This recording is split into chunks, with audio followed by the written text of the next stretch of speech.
Hey, what's going on, guys? On this episode of TrailRecon, we are taking a look at one awesome 2012 Toyota Tacoma, and I've got the owner here who's very special because he's the founder of Pelfreybilt. Tyler, how you doing, buddy? Doing well, doing well. Man, thanks for coming out with us this morning. It's beautiful out here, and you have one nice rig, and I know that a lot of these products are from your company. Tell us a little bit about Pelfreybilt. Well, we kind of just started, a little over 5 years ago now, tinkering around with odds and ends. Couldn't find some stuff that we wanted. Didn't see products that kind of fit the way that we wanted. There was some stuff available, but thought, we can do this a little better. So we kind of started doing our own thing, not with any intentions of making a business out of it, but it caught on and became popular, and more and more people started asking for the product, so we turned it into a business, and here we are, a little over 5 years later, and things are going crazy. Well, that's good, man. That's great. I love the look of all the products. I was checking out your website. You guys have some really cool stuff for the Toyotas out there. So let's talk about this rig, man. It's beautiful. What kind of bumper we got up here? This is our 2012 to 15 version in the steel. They come in steel and aluminum. This one we just happen to go with steel. Okay. Everything, in fact, skid plates all the way back are all steel on this particular one. Okay. The aluminum seems to be a real popular option for people now. Keeps the weight down. Yeah.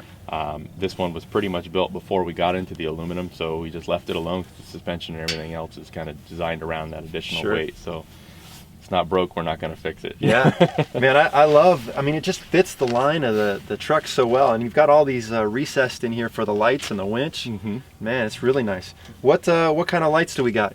We run Baja designs exclusively on our rigs. Okay. Most of our products are designed around Baja designs. Yeah. There's, of course, many other manufacturers that will fit. Yeah. But they're a local company to us that has the same level of customer service that we give and expect, so we try to deal exclusively with them. They're just a great group of people with a wonderful product. What headlights are you running up here? They're a Morimoto retrofit. Recheloon Aesthetics actually built them. Okay. They did the blackout and everything, and it's just a Projector retrofit. They work really well. They have the integrated LED rings and stuff, which also work as the blinkers and turn signals. Yeah. So it's a nice look light. What winch? You got your winch tucked way back there, which I like. It's kind of hidden. What do you got back there? It's a worn Zeon 10. The synthetic. Okay. It's tucked in here, but all your access and everything is Sure. in here. If you need to get to it, the clutch controls and all that. We tuck the line back in here. All the bumpers have an integrated D-ring inside there to keep the line up and out of the way. Okay. And this Fairlead is yours? You guys make that? Yeah, we that's something we actually just started recently doing is the Fairleads with the logo on it. Yeah. So seems to be a pretty popular item. So Nice. Well, very cool, man. Well, let's go talk tires and suspension. Okay. All right, Tyler, you got this thing lifted up, man, for these big old tires. What kind of suspension you got running? We're running a 2-inch over Total Chaos long travel kit. It's real road friendly. It's not real wide. It's not super narrow like the stock. It just gives us enough that it still works really well for a daily driver. It gives us a little extra travel. Just works. And those are coilovers in there, right? Yes, sir. The 2.5-inch King coilovers. They're valves and everything for this weight, and got the 700-pound coils and stuff on there for all the extra weight of the winch and the bumper and everything on there. Got some big old tires, man. What do we got? These are actually the new Falkens.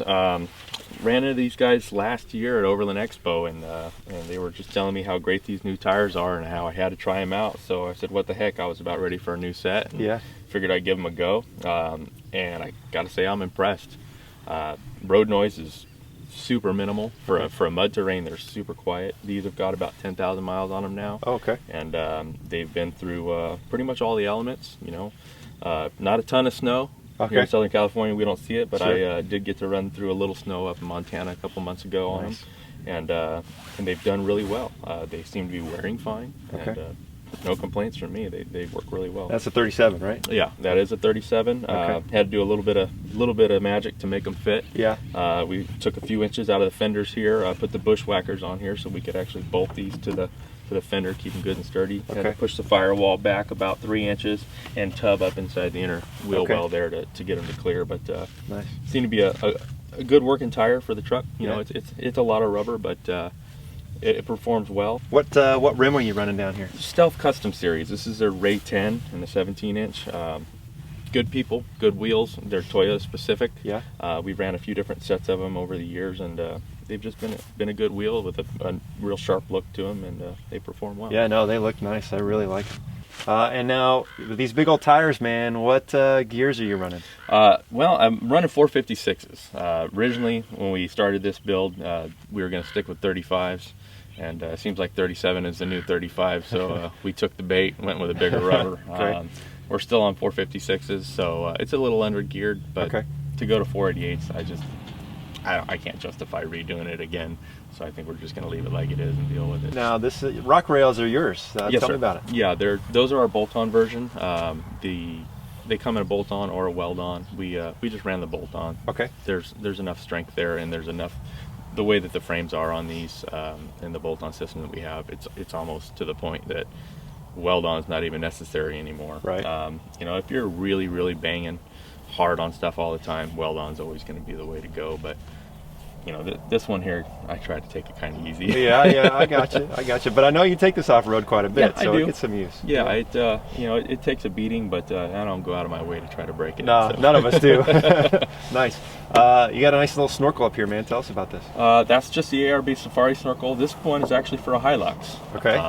When we put this on, the Tacoma version wasn't available. It's available now, but this one works well, and I don't see any reason to change it out. Okay. So, You put it to use? Yeah, a few times. I've floated it in Cane Creek in Moab last year, and that got a little uncomfortable. Generally, by the time you're using the snorkel, you're also having to dry out the interior by the time it's all said and done. Yeah. So we try to avoid that. Now, you're running a pretty big light bar up there. Another Baja Designs. What do you got? Yeah, that's their Onyx 6 Racer Edition, 40-inch. That's more light than I think anybody could ever need. It really is nice for when you're running at a higher speed across a desert or something like that at night. It keeps up really well.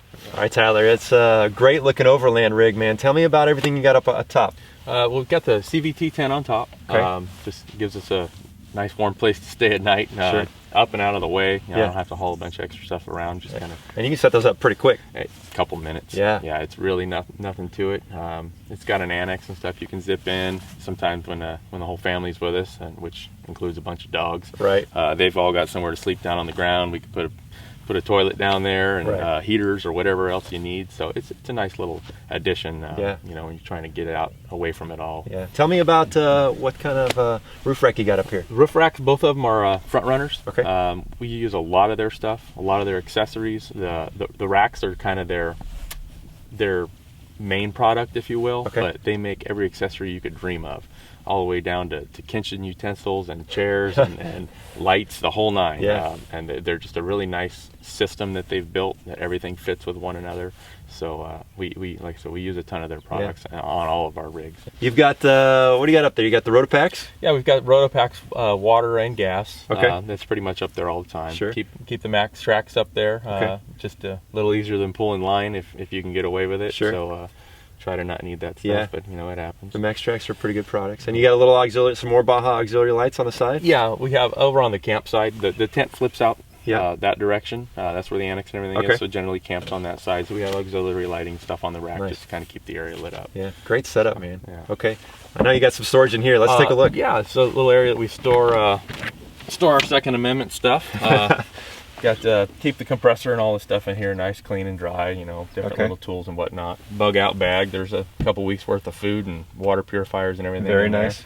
There. These are all gun mounts. So we keep that stuff in there and Sure. you know, keep it all locked away and out of sight. Makes for a nice, clean little storage compartment. Yeah, no, I like it, man. And it's like you got it lit up and everything. That looks very cool. Yeah, thank you. Awesome. Well, let's take a look at the back. Okay. All right, Tyler. I know this is your all's bumper back here. Tell us about it, man. This is just our standard rear bumper. It's direct replacement, no cutting, no anything like that. We've got a few different versions. There's some that cut all the way up to the wheel well, provide a lot of extra protection. Others with swing out gates and tire carriers and stuff. We kept this one kind of simple, just a stock replacement, bolts right up. You still pick up about 6 inches of departure angle on it because the factory hitch and wiring harness stuff hangs so far down. Sure. This replaces the entire hitch and rear bumper assembly. It only adds about 5 pounds from stock. Really? But the biggest gain is that the hitch is so much higher. Yeah. The factory one's super low. We go ahead and we put the hitch in here behind the license plate. Okay. So gets your hitch up and out of the way. Your factory wiring harness is reused. Factory lights are reused. So it's a real simple install. Simple. Nothing to replace, no wiring, no nothing. Yeah. They all the bumpers come with the cutouts for the Baja Designs S2 flush mounts. Okay.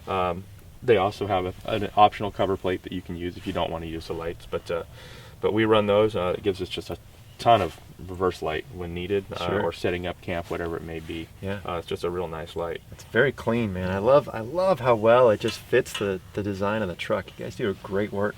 Thank you. Awesome. Tell us about the camper, man. What do we got? So yeah, we got the ARE shell. Great shell. I've had it on here about a year now. It gives me a lot of extra storage. I can keep the tent on top, everything up out of the way. The extra storage that I get because of that works out really well because it leaves the inside empty. So Sure. I can still keep that big spare in there, up and out of the way for the most part. Still have room for all my recovery gear, high lift jack, snatch straps and snatch Sure. blocks and everything in there. You got a full-size tire back there. Yeah, And yeah. Flex in nice. Just barely, but it fits. Yeah. And did the bed rug, keeps it easy on the knees, keeps stuff from sliding around. Yeah, no, I like so that. It seems to work out really well. And I see you got an important piece of gear over here. Yeah, you got to have a cocktail at the end of the night, so so you always got to have a bottle opener near. Very cool, man. Awesome. All right, Tyler. I got 5 questions I always ask everybody on this series, man. What's your favorite modification you've done to your rig? Favorite, it's got to be the front bumper. Yeah. It's just, I don't know, maybe I'm a little partial, but Absolutely. it adds a lot of style. It's beautiful. I love it, and it's good quality, man. So, of course, it's got to be your favorite. What's the next modification you're going to do to it? Next I think I'm going to put a cargo glide in the back. Give me a little bit more space, store underneath it. I'll make it, it's a full platform, then I'll go all the way across the wheel wells. I can put my spare and all the recovery gear underneath, and then I still have a full working platform on top for the other stuff. Nice. That'll be very nice. Yeah. Okay. What's been the stickiest situation you've been in your rig? This one, I'm going to have to say probably Moab Rim. Coming down Moab Rim, there's some pretty teetery areas that are kind of hanging off of a cliff, if you will, or at least it feels like it. So we had to hang a few guys off the back bumper to try to keep it from flip-flopping. Oh yeah, that's always good. So that's always a little uncomfortable, but when you're right next to a cliff looking at the Colorado Yeah. River, it has an element. you know. Right. Yeah, but what a great place to go wheeling. I can't wait to Absolutely. go out to Moab. Where's been your favorite trail? Favorite trail? Boy, it's tough. I love Cane Creek in Moab because it's everything. It's the rocks, it's the rivers, it's everything. It kind of gives you a lot. Very, very scenic. It's also pretty challenging. So you get a mix of it all. I did recently run Morrison Jeep Trail up in the Wyoming, Montana area, and the scenery there is above anything I've ever seen. Nice. Not extremely challenging, but the scenery makes up for it. Okay, So, cool. All right, last question, man. What trail's on your bucket list? I'm gonna have to say Black Bear Pass. Yeah. Seems like everybody's talks about it and ran it. I've never made it out there. Yeah. The scenery, again, that's probably my favorite part about getting out there is, Sure. is the scenic trails and just getting away from it all. Me too, man. I'm Yeah. with you. I agree 100%. Well, man, thank you so much for letting us take a look at your rig, dude. You have a beautiful truck, and the products that you guys are producing are amazing, man. I really look forward to seeing what the future of Pelfreybilt has. Thank you, buddy, for coming out today. I really appreciate it. Hey, guys. I hope you've enjoyed this episode of Rig Walkarounds. If you have not been over to their website, you need to go check it out. They've got some amazing gear out there, and their website is very cool. I'll leave a link in the description. If you're visiting the channel for the first time, we'd love to have you as a subscriber, so hit that subscribe button. And until next time, we'll see you out on the trail.